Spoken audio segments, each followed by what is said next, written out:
Une bonne gouvernance démocratique ne saurait être sans une prise en compte effective de la dimension genre. Sur ce, la loi sur la parité est une initiative heureuse au Sénégal et pour sa présentatrice au cours de cette audience, elle constitue la rencontre du bon sens et du bon droit. La parité, c'est du bon sens parce que si on parle de démocratie, il faut une démocratie inclusive, participative, donc il faut la parité.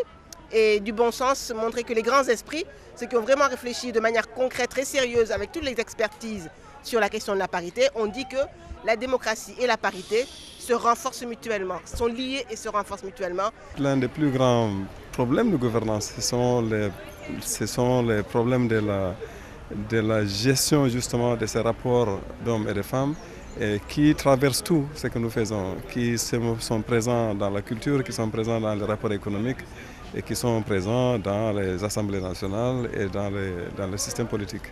Autre question évoquée au cours de cette table ronde reste à savoir l'apport du mouvement des femmes de la base dans la gouvernance démocratique, le genre et la gouvernance foncière au Sénégal. Des réflexions qui ont suscité l'adhésion des participants, parmi eux de jeunes chercheurs africains.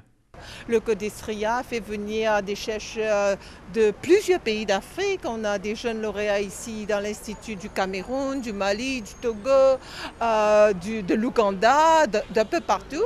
Et la chose la plus importante pour le Codestria, c'est aussi de renforcer des capacités et donner la possibilité aux jeunes chercheurs sur le continent de produire des savoirs qui émergent du continent, qui émergent de chez nous. Cette table ronde constitue pour le Codestria une manière de participer à la construction de sociétés plus justes et plus équitables à travers la recherche.